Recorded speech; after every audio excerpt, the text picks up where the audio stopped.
This is A View from the Bunker. Now, here's Derek Gilbert. Faith, love, and pickleball. Welcome to A View from the Bunker. I'm Derek Gilbert. Before we get into this week's topic, just a quick reminder to get our free app. Why? Because as the gatekeepers have once again shown, they will go back into our archives, histories, and find things that they don't like. You might have noticed that just a couple of weekends ago, we suddenly went quiet for a week, and then on a Saturday or Sunday, uploaded 6 new programs all at once. That was not by design. It's because we said something that they didn't like. I'm talking about you YouTube subscribers out there. And God bless you for subscribing and sharing our YouTube channel. But if we cross swords with the people who own the sandbox, it is their sandbox. They get to make the rules. And so we were barred from uploading anything new for a week. And if by some chance at some point in the next 6 weeks we say something else again, or they go back, say, 10 years, this program has been around a while, and find something else that they don't like, well, we could just disappear altogether. So please get our free app. It's available for iOS, Android, Amazon Kindle Fire phones and tablets. You can also get our Roku version if you want. Take it directly to your big screen. Roku, Apple TV, we got versions for those platforms as well, and you can find it at VFTB.net. Look in the top menu bar, or go to our main website, which is gilberthouse.org/app, gilberthouse.org/app, and thank you for bypassing the gatekeepers of big tech. Well, this week's topic sounds like it might be something totally different, but it's really not. It's really addressing the subject that we Christians should always be concerned with. Relationships, love, Jesus Christ, but approaching it from a different perspective. And that's good, because there is no one-size-fits-all template for how we witness and share the love and the faith that we have, the hope that we have in Jesus Christ, and the love that he showed us through his sacrifice.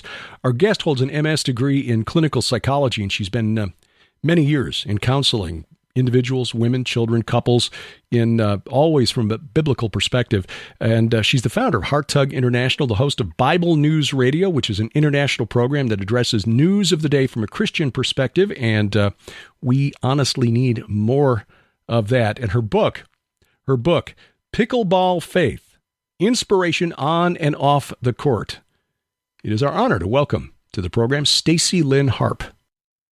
Stacy, I think the first question most people are going to have is, what the heck is pickleball? What the heck is pickleball? Fun. Actually, pickleball is, it's like tennis. It's like ping pong. It's kind of like the child of both of those things. I don't know. I'm just kind of being funny, but it really is. I mean, it has elements of ping pong, tennis, badminton, and it's just fun. People think, that it's just for old people, but it's not. It's actually been around almost 60 years. I did a little looking. I went to the actual website for the amateur association that governs pickleball here in the United States. And yeah, it does look like it's fun. The court is a lot smaller than tennis. So for, people who are not athletes, who might have some knee or ankle issues, it's actually a way to get some exercise without having to risk damaging your joints. But you described this though as pickleball finding you Yes. after you and Randall relocated from California to Spring Hill, Tennessee, which had to be somewhat of a culture shock. What do you mean by pickleball finding you? Okay. So if you've ever lived in a big city, Grew up in your whole Chicago. life. Yep. Right. Okay. I don't know. Well, and you've gone to, a rural area. Yeah, our neighbors are cattle and coyotes mainly. Yeah. Well, I grew up in Southern California and came here to Middle Tennessee, and culture shock was massive. I mean, it was, I couldn't find a good restaurant. I mean, it was awful. It's just horrible. And you don't know anybody when you leave a state you grew up in. You don't know anybody, in the new state. So the culture shock was really amazing. And I found out probably 6 months after I moved here that there was a local recreation center, which I never stepped foot in California, anything like that. There was nothing called that in California. There was the Y, there was 24-hour fitness, all those places, but not a rec center. So I found this rec center and I was like, okay, here I am. My friend up the street, who was 85 at the time, invited me to a water aerobics class. And I said, okay. So I went to this old women's water aerobics class and was introduced to the rec center. And then one day I was walking around the track and people were playing pickleball. And I was like, ooh, this is like tennis. I've played tennis since high school. I'm really good at it. And so I went down and I learned how to play. And my very first time I ran into the net, it knocked over. And these men came over and said, are you okay? I go, yeah, I'm fine. The net's not, but I'm good. So, yeah. So this was an opportunity then to meet and bond with other people in kind of a different way. Yeah, kind of. Not in a way that I had expected. I mean, I'm an outgoing person, but I'm also a very introverted person. And, and my goal here, though, Derek, was that I didn't want all my life to be in the church. I didn't want my social life to be in the church. I had this disdain for wanting just to be in fellowship inside the local church. And Tennessee's church, there's literally a church or three on every street, every corner. And I didn't want my social life to be there. So when I found pickleball, I met all these people that I never would have met otherwise because I didn't go to their church or or whatever. So it was just amazing just to meet people that were not in church. Yeah, and actually I can relate to that. Sharon and I both can relate to that actually, because we have been doing our Sunday morning Bible study since 2014. And in fact, you and Randall helped out one weekend when Sharon was not available. And one of the very early episodes you helped out. But both of us are kind of different thinkers as you and Randall are. And sometimes that can be difficult. And I'm not casting aspersions on church fellowship or anything like that. We were blessed back in Illinois that I went to church with several guys that I sang with in the Barbershop Harmony Society. So it's like, hey, great, we'll just form another quartet. We'll just sing gospel stuff. So that was great for me.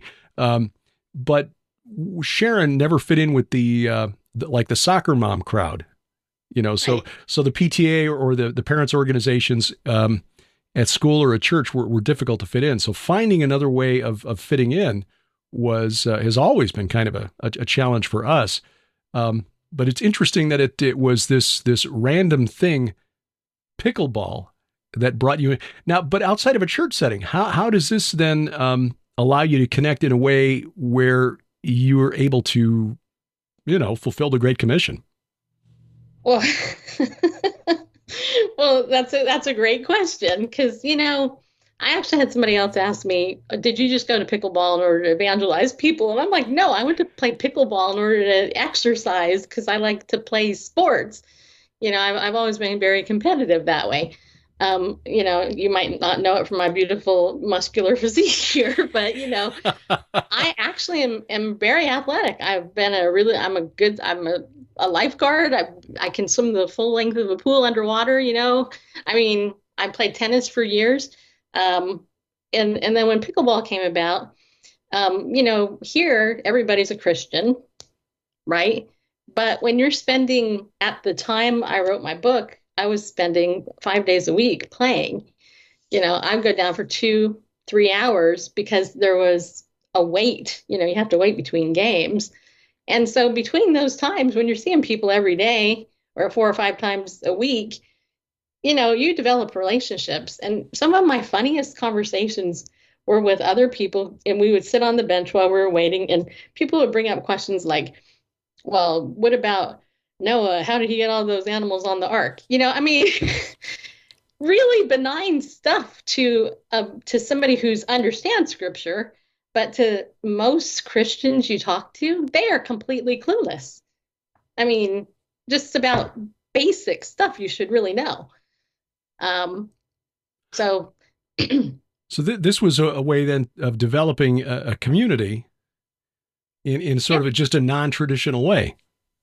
Yeah, what was interesting about that is that I came up with the idea to start a Facebook group for Spring Hill, because I wanted a way to connect with the people that I knew. And we have almost 200 people in that group now, just to give you an idea. And I live in a little hick town here, right? And then I came up with a t-shirt logo, and I ended up selling like 50 t-shirts with Spring Hill Pickleball on it to all the people at the time that were there. And so somehow, and people bought it. That's the funny part. And then people would come to me and they'd be like, well, what do we do here? You're one of the leaders here. And I'm like, I don't know. So I started writing about some of my experiences, and it didn't end up any, as an author, most of the time books don't end up how you think that they're going to end up. Yeah. No. So, well, how did this inspire you? I mean, this is not something where you would go into the situation thinking, I mean, Sharon and I went with our most recent Israel tour. We knew we were going to go do some things and see some places early in the tour that would inform the book that we're working on. Okay. We're working on this book. We're going to go see these places, and this will inspire us. And yeah. Okay. So that was pretty logical. It just strikes me as, and I mentioned in the opening of the program here, that this might seem like a really odd topic. Hey, he's talking about pickleball this week after talking about, Nephilim and angels and demons, for weeks and whatever. But it's really not. It's really just the same subject, which is the Great Commission and how we fulfill it, just starting from a different place. Again, how does this inspire you to say, hey, this would really help people? Oh, well, okay. Have you ever judged somebody wrongly? Yeah. All the time, right? I mean, we do it constantly. And I love, in the beginning, I wasn't saying Linda's name, but I will say Linda now because Linda knows. I write about Linda in my book. And it's really more about me. It's about my attitude. And I was playing Linda. Linda was one of the very first people I met. She's a short, like 5-foot woman, twiggy. She has dark hair that's dyed. She's Southern and probably about 75 years old. And one day I was playing on the other side of the net because I play against everybody and I play with all beginners, right? And in my mind, I was like, you know what? I already played 3 or 4 games with this woman. I don't want to play against her again. And I'm very kind of irritated, but whatever. And here I am playing this game. And the game gets over, and I had this thought in my mind, which I believe was the Lord. And he said, why don't you ask some people, what's one of the hardest things you've ever gotten through, but you didn't think you would? There's about 50 people that day waiting around 3 courts only available. And so we get done playing this game. I go around, I start asking my friends, hey, JR, what'd you get through that you didn't think you'd ever get through? Well, my divorce. Somebody else, what'd you get through? My bankruptcy. And then I get to Linda. So I walk up to her and I'm like, I'm short and I'm rounder. And if I went up to her, I said, so Linda, what's one thing you got through that you never thought you'd get through? And without a beat, she says to me, learning to walk again twice. Oh. Appropriate response, right? Yeah. Yeah. Yeah. That's the response I was hoping for. And inside my head, I was like, mm-hmm. So I said to her, I said, really? So what happened? She said, well, when I was a kid, I got ran over by a car. And when I was older, I learned, I fell off a horse. Now, what's interesting is her husband, Will, he plays pickleball too, and he lost his left hand. I think it's his left hand. Yeah, it is. Or maybe it's his. Anyway, he doesn't have one hand. He's a great pickleball player, though, too. And I don't know what his story is, but he's, the husband of her. And what that really taught me and the Lord taught me was, look, everybody has a backstory. Here I am judging Linda, thinking, oh, what a pain in the butt. Ugh. I have to play her.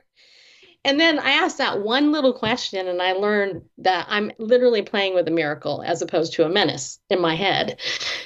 And so as I thought about these things, I started to write them down.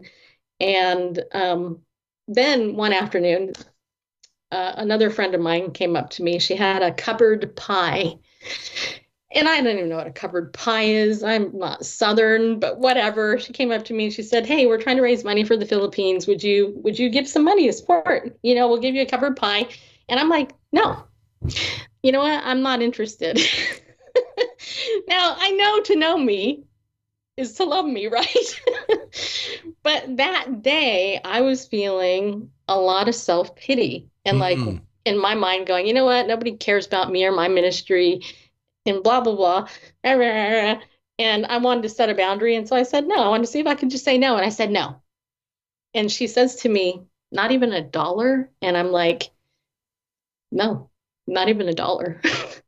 And she's like, "Wow, I'm so sorry." And she walked away. I go out to play the next game of pickleball. And as I'm playing and hitting the ball, our loving Father is saying, "Hey, you know that $20 you have in your backpack that's in your car that you're saving to go out to lunch with some people? Go get it. Give it to her." I'm like, oh, man.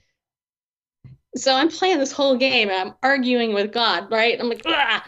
And so at the end of the game, I'm like, okay, I'm done.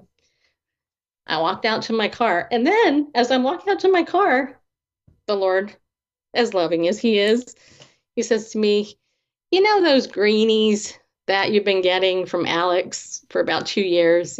Greenies are those dog treats that, are really expensive. You give to Grover. I live in Tennessee. Mars is here. They're created there.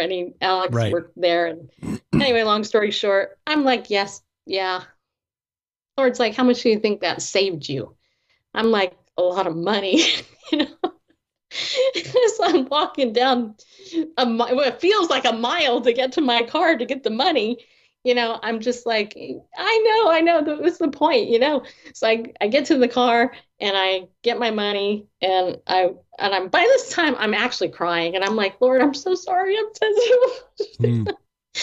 I walk back into the rec center and I interrupt this friend's game. She's in the middle of the game and I walked up to her and I looked at her and I said, "Here's $20. And I want you to know that I'm really sorry. The Lord just disciplined me and told me I was a brat." And she looked at me and she's a believer. She looked at me and was like dumbfounded, like, what the hell just happened? And I said, "I'm so sorry, I gotta go." And so that's what my book's about. It's about things like that. And really it's about the sanctification process that we're all in, but nobody ever talks about. And I will tell you that the feedback that I've gotten from my local friends who've read it, has been anywhere from, "You know what, how did you know I think that?"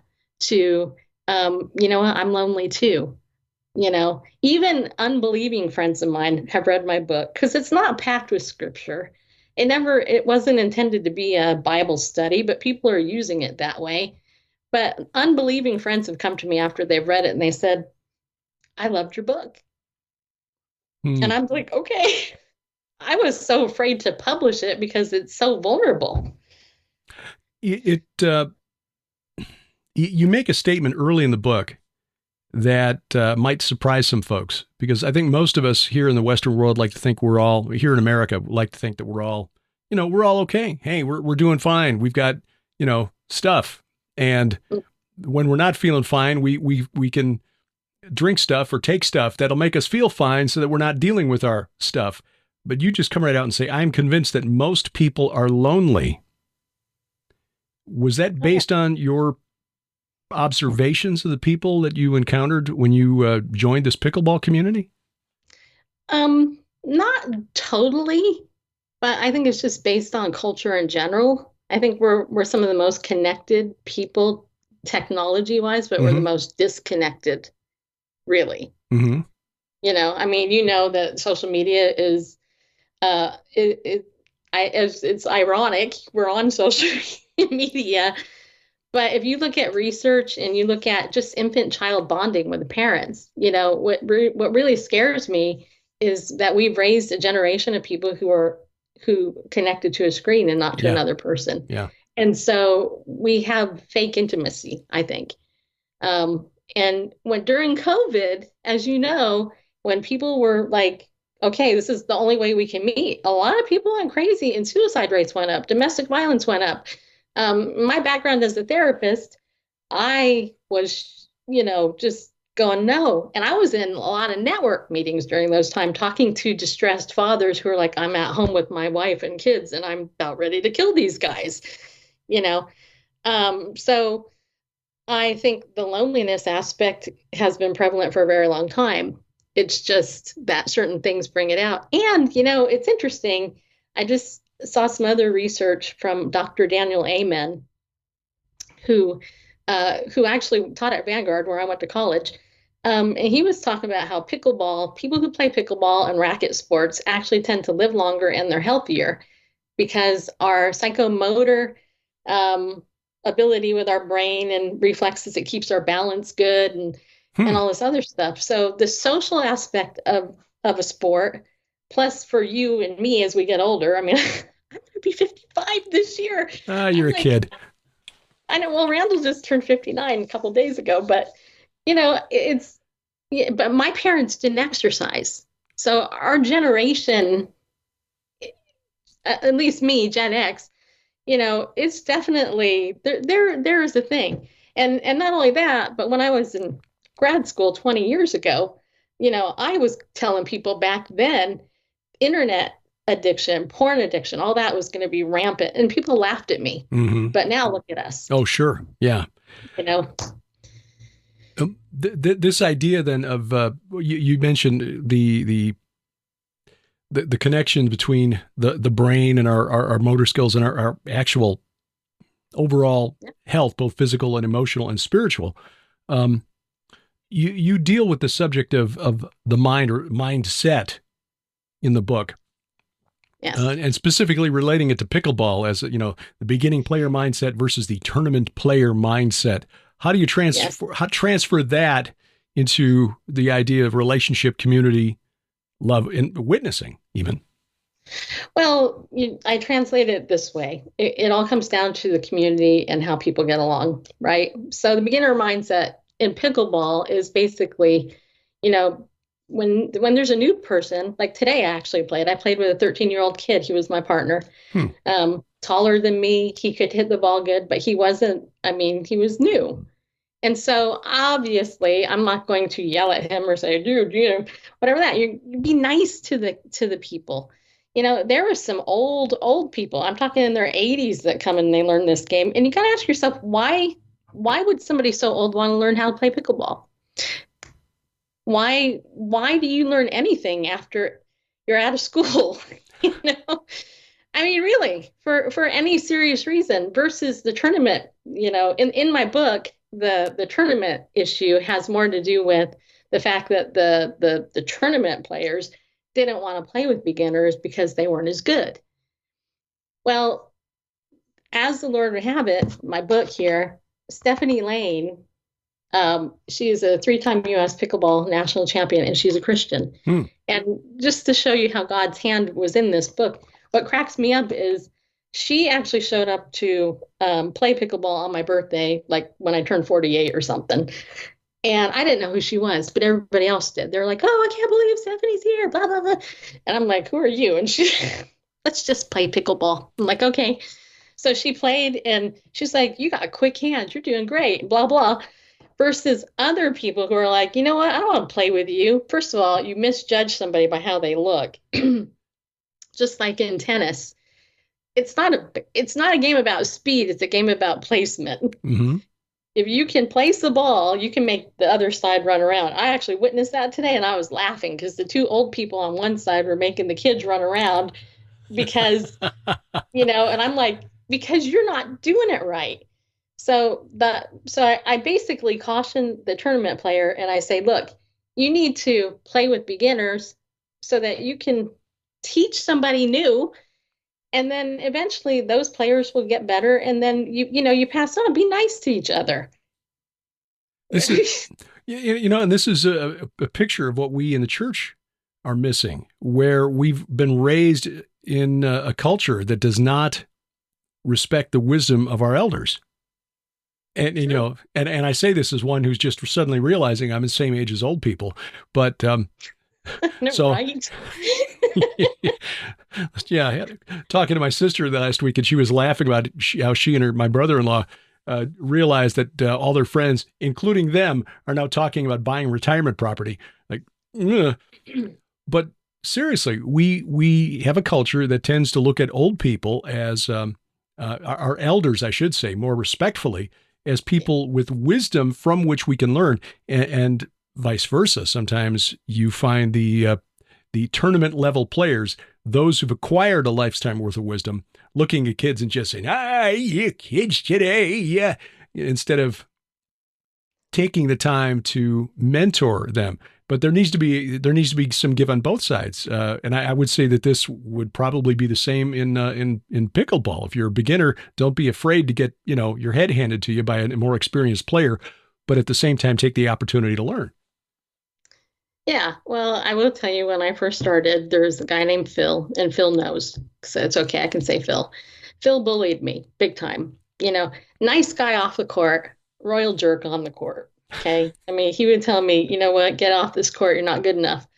And I watched him like literally slam things and blah, blah. I mean, just treat newbies like, and everything in the maternal part of me wanted to strangle him, In like, Christian love. In Christian love, because, he should know better. I mean, it's like he's my age, look.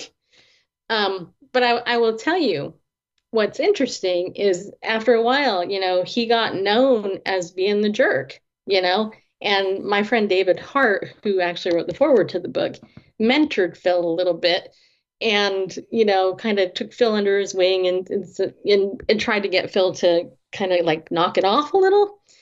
Well, just a couple of weeks ago, and this is kind of interesting, Phil has always supported me, except for being on the same court with him. But when I published this book, everybody knew it was him that I wrote about, who knew the locals. And what was really interesting was about 2 or 3 weeks ago, I went to play, and Phil hadn't been there in a while. And this particular day, he showed up. He was there, and he had just gotten out of the hospital and almost died. Oh. He said, "Come over here. I want to talk to you." And I said, "Sure." And he, because now he's really super sweet to me. He goes, "I want you to know, I almost died." And he said, "You're not going to believe this." I go, "I'm not." And he's like, "No." He goes, "Somebody actually went and bought your book and brought it to me in the hospital." Wow. Now, Phil's a believer, by the way, and he told me, he said, "I read some of it while I was in the hospital." And I said, "That's just so cool, that, he would take the time to tell me that it ministered to him, and it's made other people more aware of how they treat people." I had my friend Beth write me a card. She's a Catholic, and she said, "You know what? I don't want to be dirty rice," because I write about Dr. Thomas Emoto's rice experiment. Are you familiar with that? No. So this is, it's controversial, but basically this doctor, he decided he was going to put rice in 3 different jars, one that said love, hate, and ignore. And he put white rice in each one, and then he spoke words of love to the love, hate, and he ignored the other one, and the rice changed colors. So the ignored one and the one spoke the hate turned black, while the one with love words it remained white. Mm-hmm. And the idea, a lot of New Agers will say, "Oh, well, see, that's proof that you can speak things into existence stuff." Well, this doctor did this experiment with rice, but he also did it with ice, frozen ice. Mm-hmm. I guess that's the only way ice is, right? Frozen. But he spoke the same type of words, and under a microscope, he could see the loving words. It was like a snowflake. And the harsh words were like jagged. So I quote Ephesians 4:29 in my book, which says, "Let no unwholesome word proceed out of your mouth, but only such a word that's good for edification, according to the need of the moment," even on the pickleball court. So that will give grace to those who hear. And that includes you, right? You hear your own words. And so, I've had friends say, you know what, I was in a tournament and my partner sucked and I lost because they were awful. How do I deal with it, Stacey? Mm-hmm. And I said, well, how would you deal with it? Did you read my book? So you would think that adults would know this stuff, right? But I'm telling you, there are a million life lessons in sports. And it just so happened that pickleball is the one that the Lord used me with. So. You talk about God dealing with you. You mentioned that earlier on, but you also in the book write about the power of prayer during pickleball. Now, I presume you're talking about something more than, oh, Lord, let me make this next shot, and I promise I'll, ... What did you see generally speaking, in terms of the power of prayer in this context, and specifically a specific prayer for a fellow player? Yeah. So I'm glad you asked that. I don't think anybody else has asked me that question. And I've been interviewed by 2 psychics, actually, who read this book. Well, my friend Joe, who I dedicated the book to, he passed away a couple years ago. His wife, Sharon, at the time, was having some health problems, and she wasn't walking real well. And so and she played pickleball, but she was out of the game for a while. And anyway, make a long story short, she came one day and she's like, you know what, I'm not doing really good. I'm walking with a walker and all that other stuff. Now, I didn't know if she was a believer or not. Just because she was raised in Tennessee doesn't mean she's a Christian. I don't know. I do know she is now. I didn't at the time, though, that this happened. And I felt like the Lord wanted me to pray for her, but I was like, I don't want to pray for her. No, it's okay. And so I went home and, argued with the Lord about it, as a good daughter of the King would do. And I ended up speaking to my friend Tommy Norman, who's been on Periscope for many years. She talks a lot about healing and stuff. And Tommy exhorted me, and she said, you know what? You need to go pray for this woman. I don't care if you're uncomfortable. There's other people around there. Go pray for her next time. And so I kept praying every time I showed up. Sharon wouldn't be there because I don't want to pray for her because I was scared, Finally, one day I show up, though, and she's there. And I'm like, oh, all right. I told you I would do it. So I go up to her and I sit down on the bench and I say to Sharon, you know what? How are you doing? She goes, oh, I'm not doing really good. By the way, she's in her mid-70s. And I go, oh, that's really sad. I said, would it be okay if I prayed for you?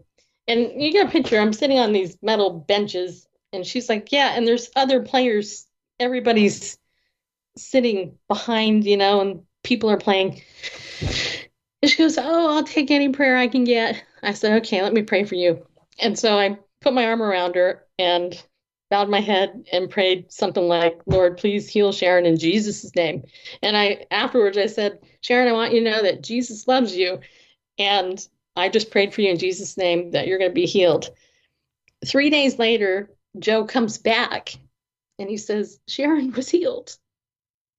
Wow. Right? Yeah.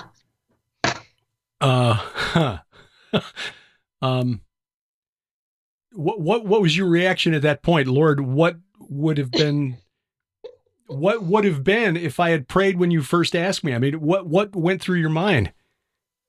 What went through my mind was, honestly, are these guys Christians? Because I had this, I didn't know.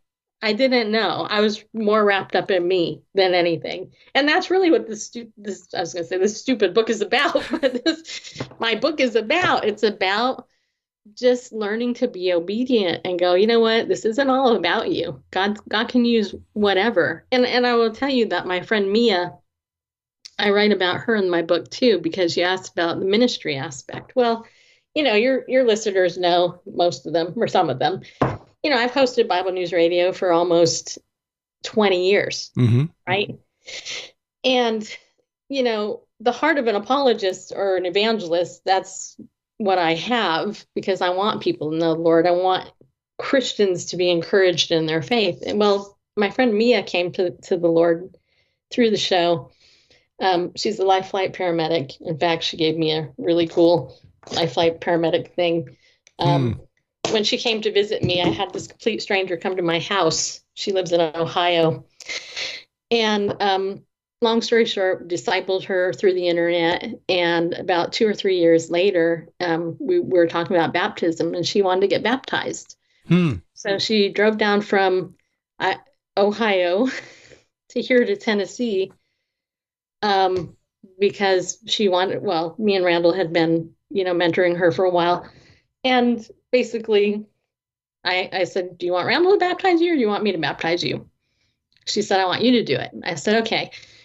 So it's kind of like fall, and we had nowhere to baptize her, but she also wanted to learn how to play pickleball. So the weekend she came down, I took her to the pickleball, to the rec center. We prayed ahead of time up in our bedroom and asked the Lord to give us a special blessing. Just because she drew. How many people do you know? First of all, you meet online through your ministry, and then they drive from one state to another to have you baptize them, which is literally a 1-second event, Yeah, tell me about it. We've in our trips to Israel, Jordan River, people saying, "Would you do it?" And I'm like, yeah. Who am I? That's so cool. Yeah. So we prayed this special prayer, and then we went and played pickleball, and then we went into the pool. And we actually put this on Periscope at the time. We live streamed it. And I prayed for her, I baptized her. And then afterwards we went into the locker room. And this is where it gets kind of fun. We were in the locker room, and there was this older woman in the locker room changing. And she says to me and Mia, how you doing? And I said, well, we're doing really good. I just baptized Mia into Jesus. And she goes, that's so cool. I go, so how are you? She goes, I'm doing good. I go, where are you from? And she goes, I'm from heaven. Okay. I go, really? And she's like, yeah. And I'm like, okay.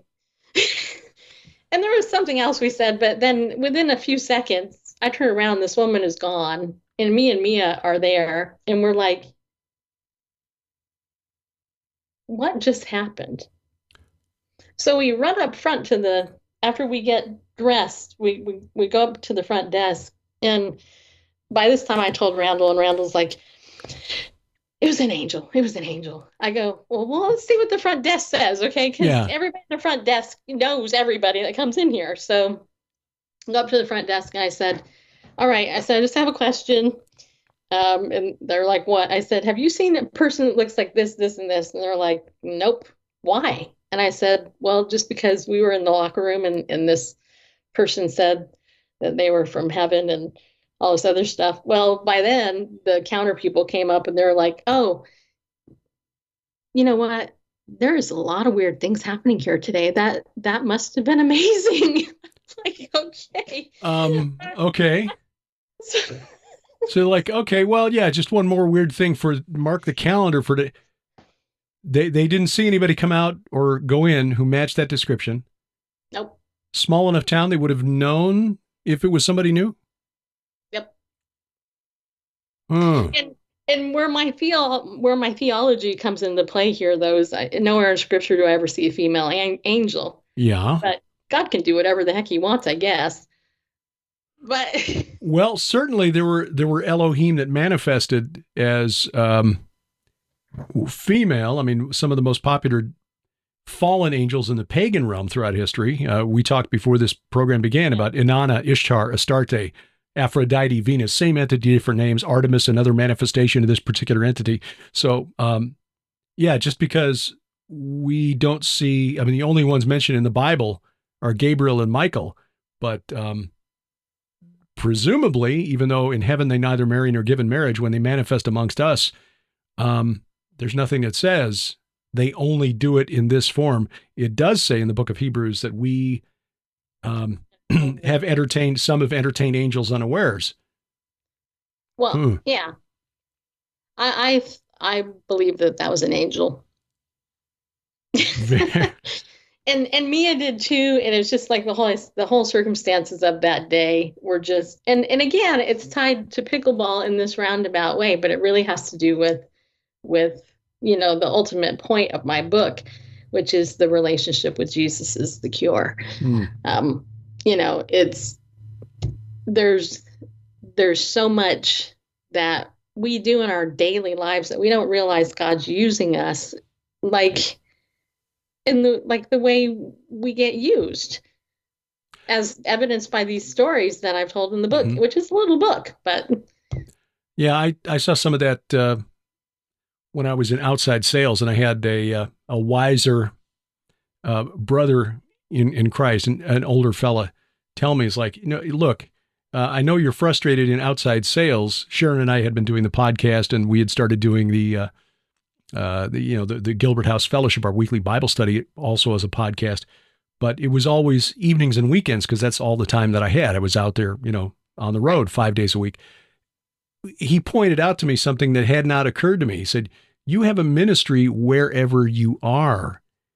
And I began thinking, oh, yeah, the conversation about Bible prophecy with the guy I talked to in, such and such a town last week, or discussion about with another fella about a niece that was having a very, very difficult time in her life. Things like that don't occur to you. It's like the joke about the Baptist preacher who's praying to God to be saved from the 500-year flood that's sweeping through his town, and as he keeps climbing to the attic and then the roof of his house, and a boat comes along from get in, Pastor. No, the Lord's going to save me. The Lord's going to save me. A helicopter comes by. Lord's going to, and finally he perishes in the flood. And upon reaching heaven, asks the Lord, "Why didn't you save me? I sent you a boat and a helicopter. What else did you want?" We're looking for the heavens to part and this beam of light from the heavens to shine down on with the choir of angels. Instead of, hey, look, it's this person who needs help is right in front of you. I will tell you, a couple of weeks ago in our pickleball community, one of the women who I don't think is a believer, her daughter has cancer. And our group of women said, hey, let's do something for her. And within like a day or two, raised $600 to give to her, and it's that community that, we see things in church. Church is supposed to do that. But here I see the church acting like the church outside, quote, the church, and there's people though who are being ministered to in that way. And, Derek, it's interesting.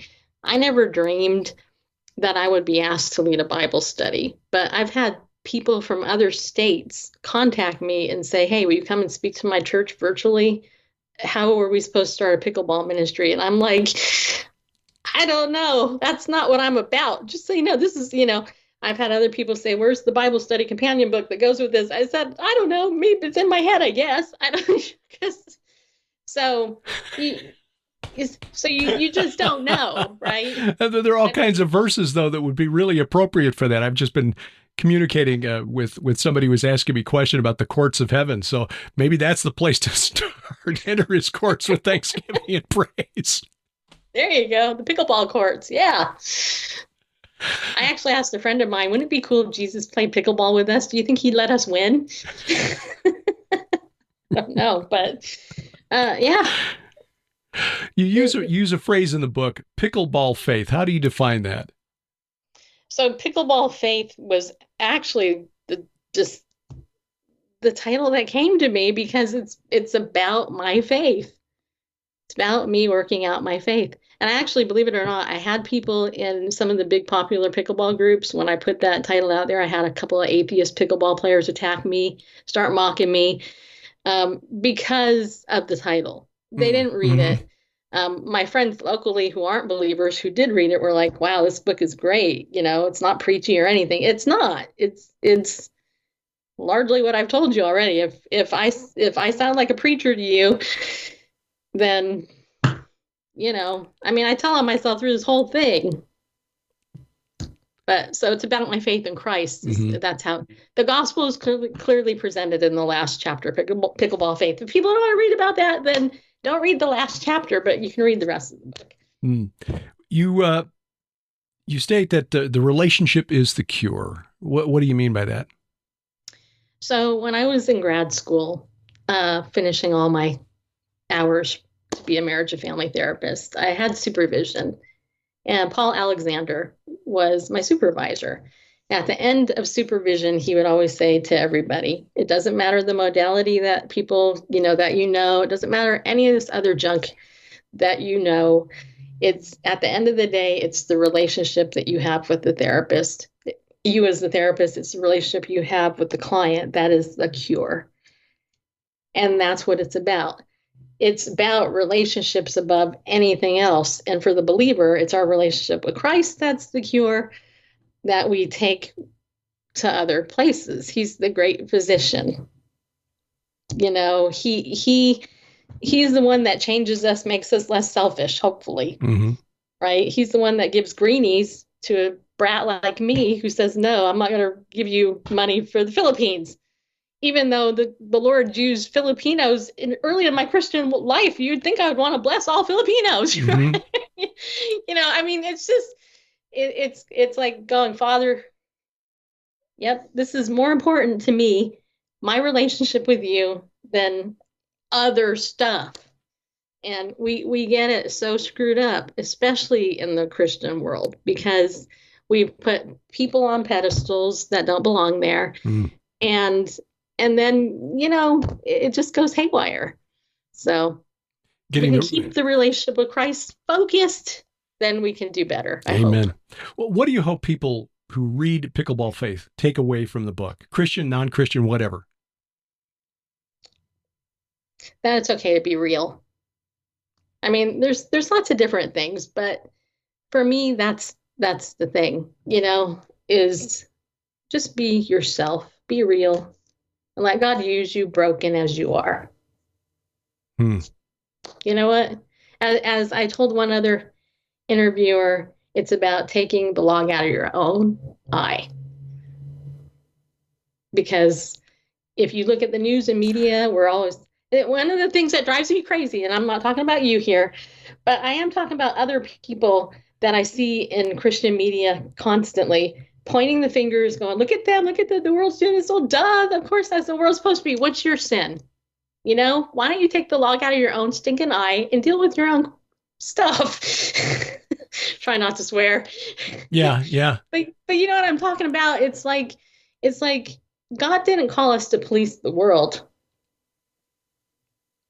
No, he said to expose the unfruitful deeds of darkness, but he also told us to abide in him and to love one another and to love our enemies and to, bless those who persecute us and to that despitefully use us, the hard stuff that we don't like to talk about. So I would say, take the log out of your own eye, but just know that when God's doing it, he does it lovingly and he does it, he has a sense of humor. He knows you. Believe it or not, he knows you. Yeah, he does. The log in my eye feels so comfortable there, though. I don't know what it'll feel like without the log in my eye anymore. Absolutely true. Pickleball Faith, Inspiration on and Off the Court. Stacy Lynn Harp is the author. You can find her online at hearttug.org. And Stacy, I know you've got an app. People follow Bible News Radio on your app?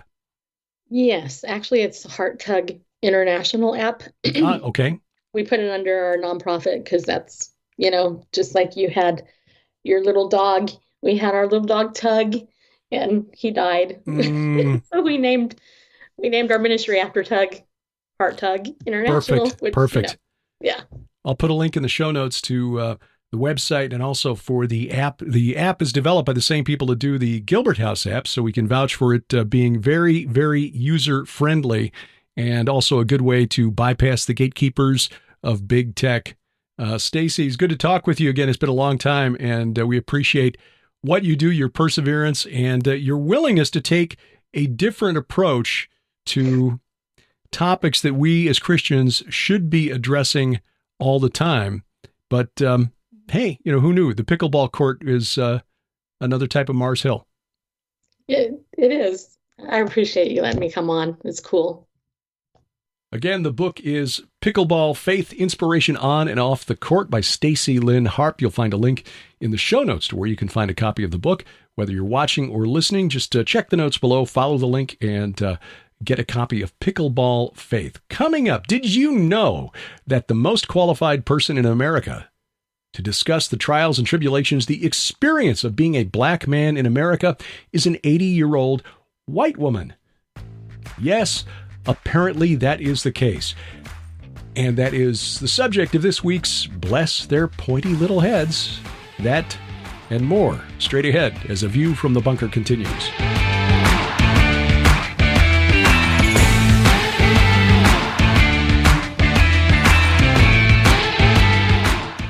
We've recorded a lot of video over the last 8 years, and we're truly thankful that so many of you have been blessed by our teachings, presentations, our travel-ogumentaries of our tours through Israel.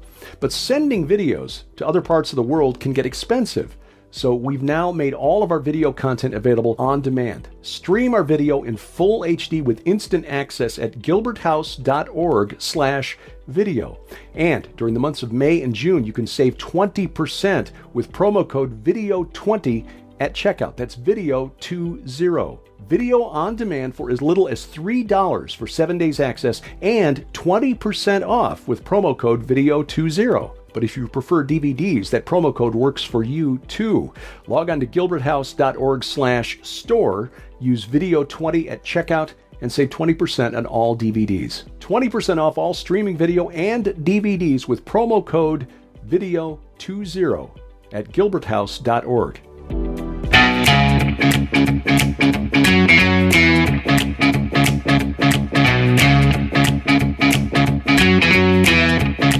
Driving the internet to think every Sunday night from the beautiful Missouri Ozarks. This is A View from the Bunker. I'm Derek Gilbert. You'll find us online at VFTB.net. Among other places, you'll find us, of course, at gilberthouse.org, DerekPGilbert.com, on social media, Twitter at View from Bunker, my personal Twitter feed at Derek Gilbert, on Facebook, the page View from the Bunker. Of course, we've got a new community on our app, our free app that I told you about earlier, where you can log in there and share thoughts about our various programs. Also, share prayer requests with other groups, with other people who have logged in and are using the app. You also get us on some of the new social media sites, Truth Social, Gab, Me, We Get Her, at Derek P. Gilbert. Well, it is now reliably told to us, we are reliably informed that the most qualified person for understanding the experience of a black man in America is an 80-year-old white woman. There's not much you can say to this because it is laughable. I do not watch The View on ABC, not even for, stuff to just, material for the program, really. But this was just so beyond the pale that wanted to share this with you.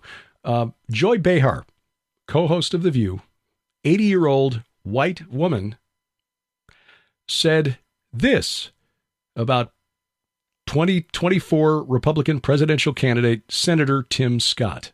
And he's one of these guys who, he's like Clarence Thomas, black Republican who believes in pulling yourself by your bootstraps, rather than, to me, understanding the systemic racism that African Americans face in this country and other minorities. He doesn't get it, neither does Clarence. Right. And that's why they're Republicans. Yeah.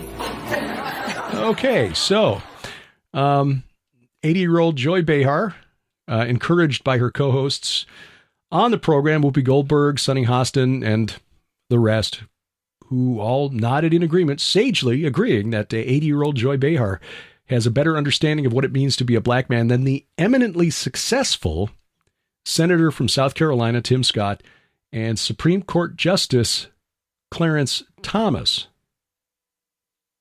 I would suggest that both of whom got to where they are by as she said, picking themselves up by their bootstraps in the face of whatever racism they may have encountered. I deny that there is systemic racism in the United States. Anyone who thinks that the United States is the same today as it was, 80 years ago, Ms. Behar, just isn't paying attention or is deliberately being disingenuous for political purposes. But again, when you see something like that, and of course the echo chamber that is the audience of The View, all nodding and applauding in agreement, all you can say is, bless their pointy little heads.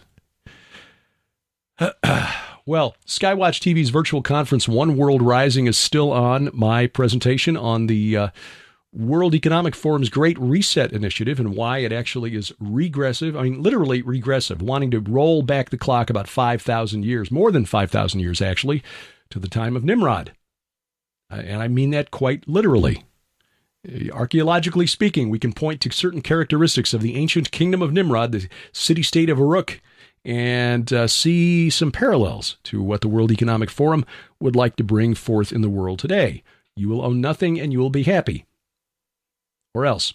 That is just one of 24 presentations and all 6 Skywatch Films documentaries. You get access to all of that for 90 days from the day you sign up. So even though this has been out there now for a month, you haven't missed any time. You can still take advantage of it at defenderconference.com. That's the website to register, defenderconference.com. Now, we are just, let's see, as I'm looking at this, we're just a week away from visiting our friends in Sparta, Missouri. This would be, just making sure I've got my dates right on the calendar as we try to work ahead a little bit here. The folks at His Call Ministries in Sparta, Missouri, which... if you're looking at a map, it's off US 65, east of 65, between Springfield and Branson. So if you're in the Ozarks, come out and join us for the weekend. Sharon and I will be teaching on Friday evening, Saturday during the day, and then Sunday morning. And our focus this year, this will be the 3rd time that we've been back, and we've really enjoyed getting to know Alec and Ginny Wade and the people there at His Call Ministries. Joy Stevenson, who coordinates things, really doing an amazing job.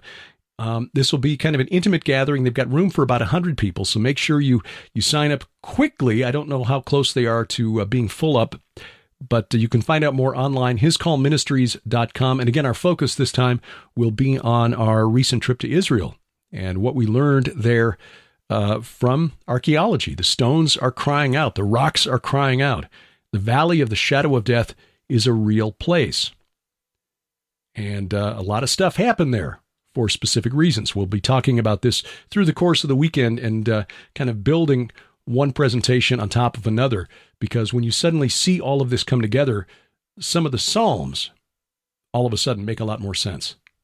Like 22, 23, 42, 68, a lot of stuff in the Psalms that suddenly makes sense when you understand the religious beliefs of the people around ancient Israel. So again, this will be June 9, 10, and 11 next weekend at His Call Ministries in Sparta, Missouri. Find out more online and reserve your spot at hiscallministries.com, hiscallministries.com. Late July, we will be in Ohio at the Go Therefore Conference. This is at the Harvest Revival Center in Brookline, Ohio. I know early on I was saying Brookville. No, it is Brookville, Ohio. Excuse me. I forgot to change my notes here. Brookline does not exist. There is no Brookline, Ohio. Forget I said that. Strike the record. Brookville, Ohio. Thank you. L.A. Marzulli, Dr. Michael Lake, Dr. Mike Spalding, of course, he's organizing the conference. Dr. Sherry Tenpenny will be there. Coach Dave Daubenmeier, David Hebner, Dr. Greg Reed. You want to talk some spiritual warfare? Greg Reed, Vicki Joy Anderson, David Paxton, Tom Dunn.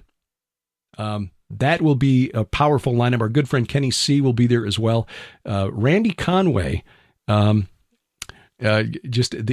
poet laureate of our little fringe Christianity area segment, but he's also got some very important content and very important things to share. Nathan Brannon will be meeting him, and we hope we see you there as well. This will be a wonderful gathering, July 28th and 29th at the Harvest Revival Center. You can sign up now at GoThereforeConference.com, GoThereforeConference.com. we'll be back in Israel next year. Speaking of Israel and what we will see, what you can see when you join us, and our special guest, Timothy Alberino. This will be March 31st through April 9th of 2024 with an optional 3-day extension over to Jordan. And we encourage you to take that because there are things on the east side of the Jordan River that are very, very significant, both historically and prophetically. And we're going to add some things next year that we saw during our pre-tour expedition this year that we want to add for future tours just because, again, it relates to this long supernatural war between Jesus and the dead. So don't miss it. Gilbertsinisrael.com is the website. Gilbertsinisrael.com. That will point you to the place to get more information and sign up. I understand we've got half a dozen people already registered for next April, and we are looking forward to it. Man, it gets really emotional there. And when we finally get our tour video from this year together, you'll see. The older I get, the more emotional I get anyway, but it gets overwhelming at some of these sites that we see, and it really makes the Bible come alive. Gilbertsinisrael.com, or you can log on to gilberthouse.org/travel, and we're finalizing details on a planned tour of Turkey next spring. We'll tell you more about that as soon as we have those details. So, thank you for taking time out of your schedule to listen or watch wherever you are consuming this podcast, whether it's YouTube, Apple Podcasts, Google Podcasts, Amazon Music, iHeartRadio, Spotify, Spreaker, Stitcher, wherever fine podcasts are sold. And please give us a like, a thumbs up, review at wherever it is that you are listening or watching. Our announcer, the inimitable D.C. Good. And A View from the Bunker is a production of Gilbert House Ministries, released under Creative Commons Attribution, Non-Commercial, No Derivatives 4.0 International License. Remember, we wrestle not against flesh and blood. I'm Derek Gilbert, and this is A View from the Bunker.